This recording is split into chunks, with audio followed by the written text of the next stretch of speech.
Jennifer, அம்மா Jennifer, Jennifer, Jennifer, அம்மா Jennifer, Jennifer, அம்மா ஜெனிஃபர். ஏதோ சத்தம் கேக்குதுல்ல? ஆமா வாங்க. என்னம்மா ஆச்சு? ஐயோ, நான் திட்டேன், நீ வருஷத்தை குடிச்சிட்டேன். ஐயோ ஐயோ, இப்படி தெரிஞ்சிருந்தாலும் அவளை திட்டிருக்கவே மாட்டேனம்மா.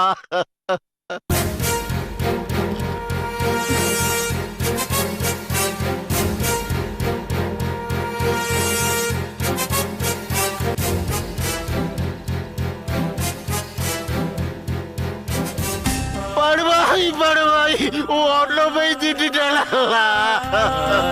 அம்மா அம்மா, எனக்கு யாரு?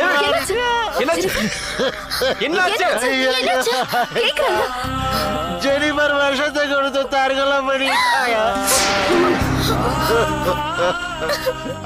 விட்டுட்டு போயிட்டா.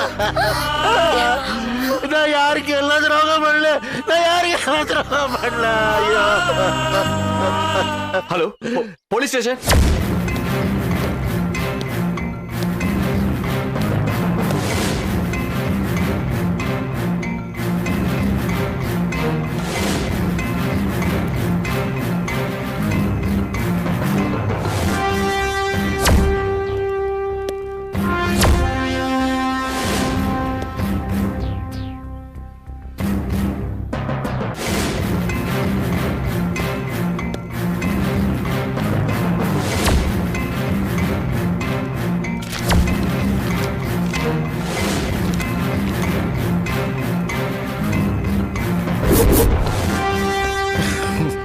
உங்க ஸ்டேட்மெண்ட் படி அந்த பொண்ணு நேத்து காலையில அவங்க அப்பாவுக்கு விஷயம் தெரிஞ்சதும் அப்செட் ஆயிட்டா. அப்படி அப்செட் ஆன பொண்ண, விரத்தில உடைஞ்சு போயிருக்கிற பொண்ண வீட்டுல இப்படி தனியா விட்டு போலாமா? சாரி இன்ஸ்பெக்டர், இதுல என்னோட தப்பு இருக்கு. எங்க வீட்டை பொறுத்த வரைக்கும் கம்பெனி வேலையாகட்டும் வீட்டு வேலையாகட்டும் டேவிட் கிட்ட தான் சொல்லுவோம். நேத்து ஆயில் ரொம்ப அர்ஜென்ட்னு ஆபீஸ்ல இருந்து போன் வந்துச்சு, அதனால இவரை வெளியூருக்கு அனுப்பிட்டேன். அப்போ இதெல்லாம் எனக்கு ஸ்ட்ரைக் ஆகவே இல்ல. சரி டேவிட், உங்க பொண்ணு இறந்து போன விஷயத்துல 199% அவ சூசைட் பண்ற கண்டிஷன்ல தான் இருந்திருக்கா. அவ சூசைட் பண்ணிக்க மாட்டான்றது என்னோட ஸ்ட்ராங் ஒபினியன் சார். ஏமா அப்படி சொல்ற? எங்க காலேஜ் பொறுத்த வரைக்கும் நெகட்டிவ் தாட்ஸ் உள்ளவங்க பாசிட்டிவ் தாட்ஸ் உள்ளவங்கன்னு ஒரு சர்வே எடுத்தோம் சார். அந்த சர்வேல ஜெனிஃபர் தான் நம்பர் 1. அந்த மாதிரி மார்க் வாங்கினவங்களா தற்கொலை எல்லாம் பண்ணிக்க மாட்டாங்க சார். அந்த பொண்ணோட கேரக்டர் எப்படி இருந்துச்சு? அவ ரொம்ப நல்ல பொண்ணு சார். உங்க ஒபினியன் மிஸ்ஸஸ் ரேணுகா? அவ ரொம்ப புத்திசாலி பொண்ணுதான் சார். ஒருத்தர்கிட்ட ஏமாந்து இந்த மாதிரி முடிவு ஏன் எடுத்தானே எனக்கு புரியல. ஓஹோ,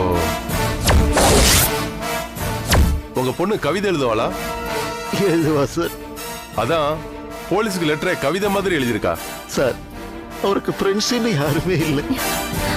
இன்ஸ்பெக்டர், இந்த மாதிரி பொம்பளை பசங்களோட வாழ்க்கையை கெடுக்கிறவங்கள கண்டிப்பா நீங்க தண்டிச்சுதான் ஆகணும். ஏய் ஒரு நிமிஷம், நான் இன்ஸ்பெக்டர் கிட்ட போனை கொடுக்கறேன், நீ அவர்கிட்ட அட்ரஸ் சொல்லு. சார், ஜெனிஃபர் பின்னாடி ஒரு பையன் ஃபாலோ பண்ணிருக்கான், அவன் வீடு ஆவடியில இருக்கான், நீங்க அவனோட அட்ரஸ் கலெக்ட் பண்ணிக்கோங்க. ஹலோ, சொல்லுங்க. நம்பர் 18 மாரியம்மன் கோவில் ஸ்ட்ரீட், ஆவடி.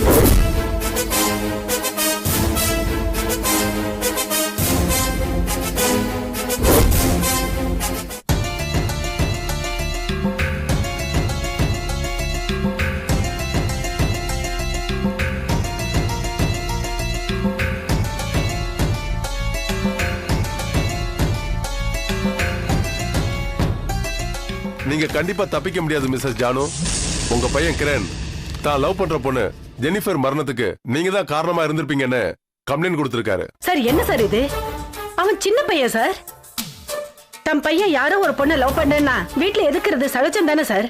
அப்படி எதிர்த்து பேசுறப்ப கோபத்துல 1-2 வார்த்தை பேசியிருப்பேன், அதுக்காக நான் கொலை பண்ணிடுவேனா சார்? இங்க பாருங்க மிஸ்ஸஸ் ஜானு, உங்களை பத்தி தீவிரமா விசாரிச்சுட்டு தான் உங்க வீட்டுக்கே வந்தேன். இதுக்கு முன்னாடி உங்க கணவரை கையை கால உடைக்கிறதுக்காக நீங்க தொண்டித்தோப்பு கஜா கிட்ட பணம் கொடுத்து கரெக்ட் பண்ணிருக்கீங்க. அவனும் இப்ப சாட்சி சொல்ல ரெடியா இருக்கா, கரெக்டா? இன்ஸ்பெக்டர், அது என் புருஷன் என்ன வேண்டான்னு விட்டுட்டு அவங்க அம்மா வீட்டுக்கு போயிட்டாரு. அந்த ஆத்திரத்துலதான் என் ஃப்ரெண்ட்ஸுங்க சொன்ன ஐடியாலதான் அந்த மாதிரி ஆட்களை வச்சு அப்படி பண்ணிட்டேன். ஆனா இந்த ஜெனிஃபர் விஷயத்துல நான் அப்படி எதுவும் பண்ணல சார். மேடம், இறந்து போன ஜெனிஃபர் ஒரு சாதாரண குடும்பத்து பொண்ணு. அந்த பொண்ணு தற்கொலை பண்ணிக்கிற மாதிரி செட்டப் இருந்திருந்தாலும் அது ஏன் ஒரு கொலையா இருக்க கூடாதுன்னு தான் இன்வெஸ்டிகேஷன் நடந்துட்டு இருக்கு. அந்த பொண்ணோட கேஸ்ல உங்க விஷயம் தான் அழகா பொருந்தி போகுது. நீங்க உண்மையை சொல்லியே ஆகணும். யார் அனுப்பி அந்த பொண்ணை கொலை செஞ்சீங்க? சார், நான் சொல்றது கொஞ்சம் நம்புங்க சார். நான் என் பையனை மிரட்டுறதுக்காக தான் அந்த மாதிரி கொலை பண்ணுவேங்கிற வார்த்தை யூஸ் பண்ணனே தவிர நீங்க சொல்ற மாதிரி விஷயங்கள்லாம் நான் பண்ணவே இல்லை சார். ஏண்டா கிரண், அம்மா மேலே கம்ப்ளைண்ட் கொடுத்திருக்கே, இது நியாயமா? அம்மா சும்மா பொய் சொல்லாதம்மா. மாமாவோட பொண்ணை நான் கல்யாணம் பண்ணிக்கணும், அப்பாவோட ஃபேமிலி சொத்து அத்தனையும் உன் கைக்கு வரணுன்றது நீ எந்த லெவலுக்கு போவன்றது எனக்கு நல்லாவே தெரியுமா. அம்மா, ஜெனிஃபரோட அப்பாவே அவளை வேற யாரும் கொலை பண்ணிருக்க மாட்டாங்க. அவ பாவம்மா. அட பைத்தியக்காரா, ஒரு பொண்ணை லவ் பண்ணும்போது அவ நல்லவளா கெட்டவளா, அவன் நடவடிக்கையில எல்லாம் எந்த அளவுக்கு தப்பு இருக்குன்னு நீ பாத்திருக்கியா? அவ கர்ப்பத்தை கலைக்க மாசாணியா மட்ட வந்திருக்கா, அது தெரியுமா உனக்கு? நீ ஒரு பொண்ணை லவ் பண்றேன்னா அவ நல்லவளா கெட்டவளான்னு விசாரிக்கிறது என் கடமை. அப்படி விசாரிச்சதுல அவ நல்லவில்லைன்னு எனக்கு தெரிஞ்சது. நான் ஒன்னும் ஒரு பொண்ணை கொலை பண்ற அளவுக்கு மோசமானவ இல்ல. அம்மாவால அந்த பொண்ணு ஜெனிஃபருக்கு எந்த ஆபத்தும் வரலப்பா, என்ன நம்பு. வேணும்னா நீயே விசாரிச்சுட்டு அப்புறமா வந்து என்ன ஜாமீன்ல எடு. அது வரைக்கும் நான் போலீஸ் ஸ்டேஷன்லயே இருக்கேன். வாங்க சார் போலாம்.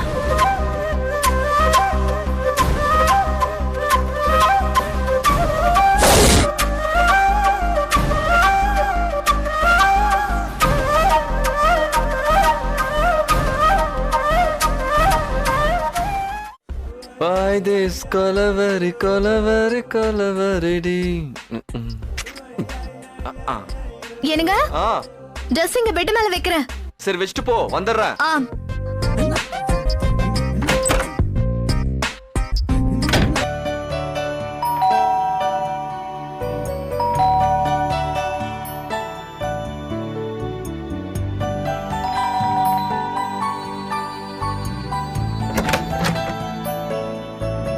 ஹாய் வினோத். ஹலோ. வா. ஆ. எப்படி இருக்க? நல்லா இருக்கேன். உள்ள வா. உட்காரு. எங்க அவரு? வீட்ல இருக்காரா? இருக்காரு, குளிச்சிட்டு இருக்காரு. இப்ப வந்துருவாரு. உட்காரு. அப்புறம் உன்னை பார்த்து ரொம்ப நாள் ஆச்சு, திடீர்னு இந்த பக்கம்? பக்கத்துல ஒரு பேஷண்ட பார்க்கலான்னு வந்தேன். சரி, உன்னையும் பார்த்து ரொம்ப நாள் ஆச்சு, அதான் பார்த்துட்டு போலான்னு வந்தேன். ஹாய் வினோத். எப்படி இருக்கீங்க? நான் நல்லா இருக்கேன். அப்புறம் ஷேட் ரொம்ப பிரமாதமா இருக்கு. எங்கடா எடுத்த? ஊர் முனையில கடை இருக்குல்ல, அங்க எடுத்ததுதான். ரேணுகா தான் செலக்ஷன் பண்ணி கொடுத்தா. நினைச்சேன்.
Yeah, we don't want to do anything to scare your children. That's the last thing we want to do. We don't want to scare anybody.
enjoyed this video. Kindly like, share, comment, and for further our interesting videos, subscribe our channel below.